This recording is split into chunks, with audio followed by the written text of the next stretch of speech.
हम लोग क्या पशुधन बीमा योजना के बारे में देखते हैं कि भाई पशुधन बीमा योजना जो है क्या लाभ है, क्यों बीमा कराया जाता है, क्या हमको फ़ायदा मिलता है ना। ये सब के बारे में देखेंगे, कौन करा सकता है, क्या एलिजिबिलिटी चाहिए, क्या टर्म एंड कंडीशन है, इन सब के बारे में देखेंगे। तो सबसे पहला हमारा क्या होता है, पशुधन बीमा योजना का उद्देश्य की बात करेंगे हम लोग। तो उद्देश्य हमारा रहता है जो हमारे पशुपालक होते हैं, ठीक है, पशुपालक जो होते हैं उनको आर्थिक हानि से बचाना। मान लीजिए आकस्मिक किसी कारण से उनका एनिमल का डेथ हो जाता है, तो उनको क्या किया जाता है, उनका आर्थिक रूप से हानि हो जाता है, लॉस हो जाता है, उनका 1000 लाख का जो भी एनिमल है उसका डेथ हो जाएगा, तो उनका क्या हो जाएगा, आर्थिक रूप से नुकसान होगा। तो उसको बचाने के लिए सरकार ने क्या कर दिया है, पशुधन बीमा योजना चालू कर दिया, ठीक है। तो आर्थिक हानि से बचाना, पशुपालन को बढ़ावा देना। अगर इस टाइप का बीमा देना बंद कर दे सरकार, तो पशुपालक लोग पशुपालन करेंगे, कोई नहीं करेगा। इतना मर जाता है जानवर, तो इतना खर्चा हम लोग का लगे रहता है, सब डूब जाता है, पानी में हो जाता है, ऐसे सोचेंगे ना, उसके बाद कोई पशुपालन नहीं करेगा, किसी को मतलब ही नहीं रहेगा, सब बेकार है। इसीलिए पशुपालन को बढ़ावा देने के लिए पशुधन बीमा योजना चलाया जाता है, ठीक है। पशुपालन की सहायता करना, तो पशुपालनों की सहायता करना, मदद करना, बात एक ही है। उनको क्या करना है, मतलब उनको क्या करना है, पशुपालन को कमज़ोर नहीं होने देना है, आगे ही बढ़ाते रहना है, ठीक है। चलिए, स्वरोजगार को बढ़ावा देना, पशुपालन करेंगे तो उनको क्या होगा, सेल्फ एम्प्लॉयमेंट भी मिलेगा। ये हमारा क्या है, पर्पज़ है, उद्देश्य है, ठीक है। चलिए ठीक है, हम आगे चलेंगे तो अब रिक्वायरमेंट की बात करेंगे। क्या क्या रिक्वायरमेंट कहिए, या फिर आप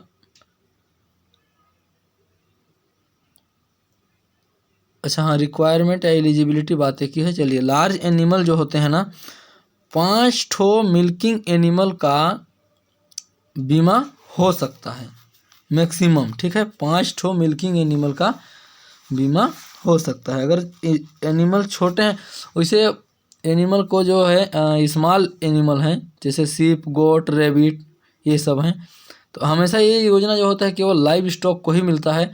अन्य एनिमल जैसे डॉग वगैरह का कभी भी क्या होता है, बीमा नहीं होता है, लाइव स्टॉक का ही होता है। तो सीप, गोट, रेबिट ये सब रहेंगे तो इनका कम से कम 10 ठो एनिमल का एक साथ होगा, इनका यूनिट बनता है, 10 एनिमल का क्या होता है, एक यूनिट बनता है। तो मैक्सिमम 5 यूनिट का इनका क्या होता है, बीमा होता है। मतलब 50 स्मॉल एनिमल का क्या हो सकता है, बीमा हो सकता है। अगर लार्ज एनिमल हैं तो 5 एनिमल का हो सकता है, जिसमें आपको क्या होंगे, मिल्किंग एनिमल, कैटल, बफेलो की बात की जाती है, ठीक है। अब चैनल्स की बात करें हम कि भाई कैसे होगा, किस किस से संपर्क करना पड़ेगा इस योजना का लाभ लेने के लिए, ठीक है। तो चैनल्स की बात करेंगे तो एनिमल का जो ऑनर होगा वो कहाँ जाएगा, नियरेस्ट वेटनरी इंस्टीट्यूट या छोटा हॉस्पिटल कहिए, वहाँ जाके संपर्क करेगा वेटनरी इंस्टीट्यूट में। उसके बाद वहाँ से डिस्ट्रिक्ट क्वार्टर में, और वहाँ से फिर मतलब जो कंपनी रहता है, जो सहयोग करने वाली होती है, सहयोगी कंपनी, और सहयोग जो करता है उसी कंपनी तक उसको क्या करना पड़ेगा, अप्लाई करना पड़ेगा, तो वहाँ से फिर हो जाएगा। उसमें होता क्या है कि एनिमल को अगर लार्ज एनिमल है तो 3 से 10 साल के बीच का एज जिनका रहेगा उन्हीं का बीमा होगा। 10 साल से ओवर एज के रहेंगे उनका बीमा नहीं किया जाएगा, क्योंकि कंपनी को पता चल जाएगा कि ये 10 साल से ज़्यादा का है, ज़्यादा दिन का है नहीं, इसका डेथ हो जाएगा तो भरपाई करना पड़ जाएगा, है ना। बीमा भाई होगा तो उसका एनिमल का देना पड़ेगा। तो कंपनी भी देखती है, कई कंडीशंस होते हैं उसके भी, ठीक है। उसके बाद ही वो क्या है कि मतलब बीमा हो पाता है, ठीक ना। तो अगर आपका स्मॉल एनिमल है, मान लीजिए मान लें क्या कि गोट, सीप, गोट हैं ये सब, तो उस कंडीशन में क्या होता है कि 1 साल से 5 साल के बीच के जो उम्र रहता है उनका बीमा होता है, ठीक है। और अगर लार्ज एनिमल है और मेल है, जैसे बैल हो गया, है ना, बैल, भैंसा, ये सब जो हो गया, तो उस कंडीशन में क्या होता है, 4 साल से 10 साल उम्र जिनका रहता है उनका बीमा किया जाता है, ठीक है। तो आप लोग को समझ में आ चुका होगा कि इस योजना का उद्देश्य क्या है, ठीक है। उद्देश्य के बाद हमने क्या कर लिया भाई, योजना का उद्देश्य पशुपालन से जुड़े कृषकों के पशुधन को प्राकृतिक आपदा, दुर्घटना, रोगजन्य कारणों से पशुधन की मृत्यु पर पशुधन की क्षतिपूर्ति में सहायक है। पशुधन बीमा योजना अंतर्गत बीमित पशुओं की आकस्मिक मृत्यु होने पर पशुपालकों को नए पशु खरीदने के लिए बीमित राशि की व्यवस्था होती है। इसीलिए बीमा होता है। बीमा करवाए इसका मतलब नहीं है कि आपको पैसा मिलेगा ही। आपका एनिमल अगर मरता है आपदा से, है ना, मान लीजिए आग से मर गया, पानी में डूब गया, वो बिजली मार दिया, वो ऊपर वाला जो बरसात में मारता है वो वाला, ये सब कंडीशंस अगर आते हैं तभी आपको क्या कहेगा मिलेगा। और मान लीजिए किसी बीमारी से अचानक आकस्मिक डेथ हो गया तब भी मिलता है। ठीक है, तो इन सब से एनिमल की डेथ होती है। अब आप पहले से बीमा करा के रखे हैं तो उसका आपको लाभ मिलेगा। योजना अंतर्गत कृषकों के दूध उत्पादन व्यवसाय के आकस्मिक जोखिम को आंशिक रूप से कम करते हुए दूध उत्पादन व्यवसाय को प्रोत्साहित किया जाता है। ठीक है, तो आइए देखते हैं कि योजना क्या क्या योजना होता है, कैसे कैसे होता है। तो पशुधन बीमा योजना अंतर्गत एक परिवार के अधिकतम 5 दुधारू पशु, उन्नत स्वदेशी संकर नस्ल और गौवंशीय भैंस वंशीय पशु एवं भारवाही पशु गधा, घोड़ा, ऊंट, बैल, भैंसा का बीमा करवाने पर अनुदान का लाभ दिया जाता है। अन्य पशु बकरी, भेड़, सूअर, खरगोश के लिए अनुदान का लाभ अधिकतम 5 पशु इकाई तक दिया जा सकेगा। अब यहाँ पर 5 पशु इकाई बोले, इसका मतलब होता है एक पशु इकाई के बराबर क्या होता है आपका 10 बकरी 10 स्मॉल एनिमल, चाहे वो बकरी हो, चाहे भेड़ हो, चाहे सूअर हो, चाहे खरगोश हो। ये आपका योजना हो गया। हमने देख लिया, उद्देश्य देख लिए, योजना देख लिए। अच्छा, पशुपालकों द्वारा 5 से अधिक पशुओं अथवा पशु इकाई का बीमा करवाया जा सकता है, लेकिन, है ना, मतलब अगर पशुपालक के पास ज़्यादा पशु हैं तो वो बीमा कर सकता है, लेकिन उसमें कंडीशन क्या होता है कि 5 से अधिकतम पशुओं की बीमा दर छत्तीसगढ़ राज्य पशुधन विकास अभिकरण द्वारा अनुमोदित बीमा दर ही रहेगी, किंतु अनुदान की पात्रता केवल 5 पशुओं अथवा 5 पशु इकाई तक होगी। जो अनुदान मिलेगा आपको केवल 5 लार्ज एनिमल में मिलेगा, या तो फिर 50 स्मॉल एनिमल में, 5 इकाई 5 यूनिट की जो बात करता है उसमें मिलेगा आपको। ठीक है, चलिए, बीमा हेतु क्या क्या डॉक्यूमेंट की आवश्यकता होती है। तो पशु चिकित्सक द्वारा जारी स्वास्थ्य प्रमाण पत्र का जरूरत होता है जब आपका एनिमल हेल्थी कंडीशन में होता है।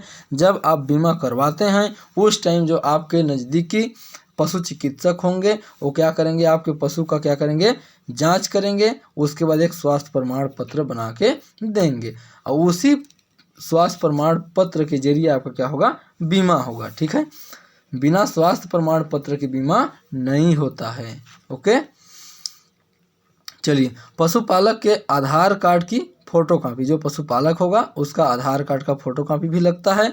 बैंक खाता की जानकारी IFSC कोड के साथ। ठीक है, राशन कार्ड की फोटोकॉपी और BPL कार्ड की फोटोकॉपी अगर BPL वर्ग से है तो, अगर मान लीजिए APL वर्ग से है तो कोई ज़रूरत नहीं है।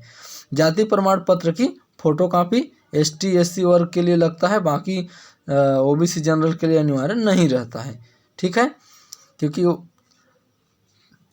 चलिए ठीक है, इतना डॉक्यूमेंट पर्याप्त है। उसके बाद पशुधन बीमा के लिए आयु वर्ग इस प्रकार हैं। आयु की अगर बात करें तो आयु की बात तो मैं शायद बता चुका हूँ ना, चलिए ठीक है, बता दिया हूँ कि अगर बड़ा एनिमल है और वो दूध देने वाली है, गाय या भैंस है, तो 3 से 10 साल उनका उम्र होना चाहिए। और अगर वो छोटा एनिमल है, स्मॉल एनिमल, जैसे आपका खरगोश, भेड़, बकरी, सूअर ऐसे हैं, तो 1 से 5 साल के अंदर में उनका उम्र है तो उनका बीमा हो सकता है। मेल की बात करेंगे अगर, तो मेल और लार्ज एनिमल जैसे हम लोग भारवाहक कहते हैं, तो उसमें भैंसा, बैल, ऊंट, घोड़ा, गधा ये सब आते हैं, तो उनमें क्या होता है 4 से 10 साल उनका उम्र होना चाहिए। ठीक है, चलिए ठीक है, अब हम बात करते हैं बीमा की प्रक्रिया क्या है भाई, कैसे हम बीमा करेंगे। हमको बीमा करना है तो क्या करना पड़ेगा। सबसे पहला काम, पशुधन बीमा योजना के अंतर्गत 1 वर्ष तथा 3 वर्ष के लिए पशुधन बीमा कार्य हेतु एक कंपनी का नाम बता दे रहा हूँ मैं, United India insurance company limited को निम्नानुसार निर्धारित प्रीमियम राशि तथा अनुदान प्रावधान के साथ अधिकृत किया गया है। तो ये क्या है, United India insurance company limited क्या करती है, बीमा करने की एक कंपनी है। किसी अन्य कंपनी से भी आप करा सकते हैं, लेकिन ये कंपनी है जो मेरे पास था जानकारी में बता दे रहा हूँ, इससे होता है। ठीक है, इसके बाद करना क्या रहता है, रीटैगिंग। जैसे आप स्मॉल एनिमल में देखे होंगे कि ईयर टैगिंग किया हुआ रहता है, लार्ज एनिमल में भी आजकल ईयर टैगिंग ही यूज करते हैं। कैटल, बफेलो, सीप, गोट सब में क्या करते हैं, ईयर टैगिंग का यूज किया जाता है। तो क्या होता है कि यदि बीमित पशु के कान का बिल्ला, मतलब वो टैग जो ना, ईयर टैग जो बोल रहा हूँ, बिल्ला गुम हो जाता है तो 24 घंटे के अंदर इंश्योरेंस कंपनी को, कंपनी के जो प्रतिनिधि होते हैं उनसे संपर्क करना चाहिए और नया बिल्ला लगवाना चाहिए 24 घंटा के अंदर। अगर मान लीजिए आपके एनिमल के कान में बिल्ला नहीं है, अब एनिमल का डेथ हो गया, तो किसी भी परिस्थिति में आपको बीमा का लाभ नहीं मिलेगा। ठीक है, इसलिए अगर आपके एनिमल का कभी भी टैग गिर जाता है तो गिरने के 24 घंटे के अंदर आपको क्या करना है, बीमा कंपनी के प्रतिनिधि से संपर्क करके आपको रीटैगिंग करवाना है। ठीक है, चलिए पशु मृत्यु पर क्लेम करने की प्रक्रिया। अगर मान लीजिए आपने बीमा करा रखा है, ईयर टैग वगैरह सब बढ़िया लगा है, आकस्मिक डेथ हो जाता है किसी कारण से, तो आपको अब बीमा की राशि कैसे लेना होगा। तो बीमित पशु की मृत्यु की सूचना फोन, व्हाट्सएप, SMS द्वारा तुरंत बीमा कंपनी के इन एजेंट तथा पशु चिकित्सक को देना है तुरंत। ठीक है, 24 घंटे के अंदर क्या करना है, बीमित पशु की मृत्यु की सूचना फोन, व्हाट्सएप, SMS के द्वारा तुरंत बीमा कंपनी को देना है तथा पशु चिकित्सक को भी देना है खबर तत्काल, जितना जल्दी हो सके डेथ के बाद। ठीक है, पशुपालक द्वारा बीमित मृत पशु को बीमा कंपनी के प्रतिनिधि द्वारा निरीक्षण के लिए सूचना देने के समय से 24 घंटे तक सुरक्षित रखना है। मतलब अगर आपका एनिमल का डेथ हो गया है तो उस एनिमल बॉडी को आप 24 घंटे तक सुरक्षित रखेंगे, ना आपको डिस्पोजल नहीं करना है उसको, ना फेंकना नहीं, कुछ भी नहीं करना है। 24 घंटे तक उसको आपको अपने पास रखना है सुरक्षित, जब तक कि जांच न हो जाए, उसका पोस्टमार्टम ना हो जाए तब तक। ठीक है, इसके बाद हाँ, अब बीमा करने की प्रक्रिया में इंश्योरेंस पॉलिसी की कॉपी, जो आप इंश्योरेंस करा के रखे हैं उसका फोटो कॉपी। ठीक है, उसके बाद मृत पशु के पशु मालिक के साथ फोटो, जिस एनिमल का डेथ हुआ है उसी के बगल में उसके ऑनर का एक साथ फोटो होना चाहिए। ठीक है, उस फोटो को भी मांगा जाता है जब आप इंश्योरेंस की क्लेम करते हैं तब। अधिकृत पशु चिकित्सक द्वारा 100 परीक्षण की रिपोर्ट, मतलब जो पोस्टमार्टम एग्जामिनेशन करेंगे पशु चिकित्सक, उसका भी आपको एक रिपोर्ट अपने पास रखना होगा। कान का बिल्ला कान सहित बीमा कंपनी में जमा करना, मतलब जो कान में बिल्ला लगा रहता है उसको एनिमल का कान और बिल्ला को लगे हुए अवस्था में जमा करना है। ठीक है,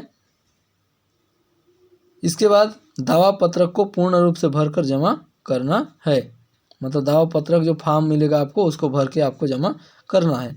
पशु मालिक के आधार कार्ड और बैंक पासबुक की IFSC कोड के साथ फोटो कॉपी भी देना है। ठीक है, इतना सारा चीज़ आपको डॉक्यूमेंट देना है, उसके बाद आपको क्लेम का लाभ मिलेगा। आई होप आपको समझ में आया होगा। Thanks for watching. ओके।